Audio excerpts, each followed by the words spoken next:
The biggest mistakes that new coaches and transitioning coaches make. This is a video series that I have created in part because it's coming up as I'm recruiting for a coaches program where I'm helping people to be better coaches and to grow their business as coaches. And so I'm sharing some of the biggest mistakes that I made myself and that I see time and time again. The second one is your business is a fantasy business. So it means that you dream about it, inside that one day you will be living it. You feel it inside of yourself, that one day you will be living that life, coaching, maybe traveling, maybe living the laptop lifestyle if that's what you want. You can see yourself on the stage speaking in front of many people if that's what you want. You have a fantasy of what it will be like when you're successful, and it feels great. But then if you look at what you've done this week, how much actual coaching have you done? How many times have you reached out to someone to see if you can speak for them? What have you created in the past week, 2 weeks towards that?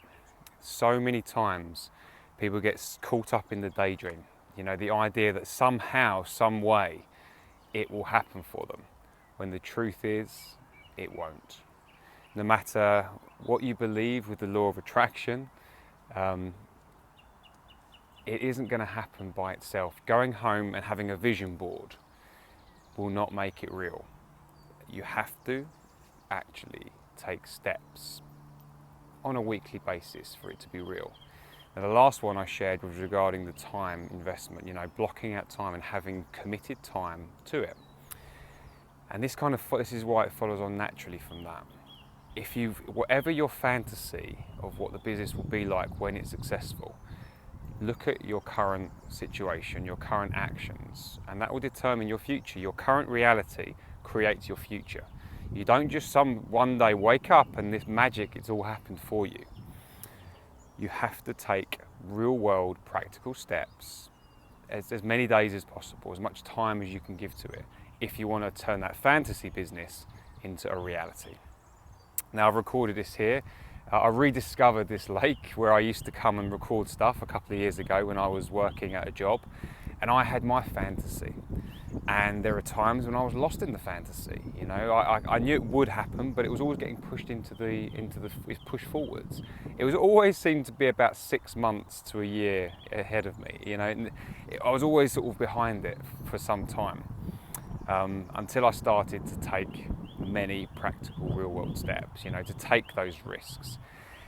And as a coach, do you know what? It's one of the easiest businesses to grow. One of the easiest, because all you have to do is to actually coach people, make a difference to them, and keep doing that. Do it for free at first until you feel that you're ready to ask for money. Then start asking for money, and then escalate it. It's not hard. It's a real gift. So if you're a new or transitioning coach, all you need to be doing to turn your fantasy business into reality is to be looking at who are you going to coach in the week ahead. Reach out to people, invite them to experience something, to shift their reality, to change something in their life in a real way. And that's how you turn that fantasy into reality. Now, if you want some support, I do have a program recruiting for, and I want to get a good bunch of people there. So if you're interested, reach out to me. You can check out my website where I talk about the coaching process. You'll see how there's quite a few steps before we get to coaching, because we have to make sure we have a good flow. You can see that. And as a coach, check out the way I do it. You may want to take something from what I do and use yourself. Feel free. Steal anything that works for you. Okay? Anyway, take care. If you've got any questions, feel free to ask.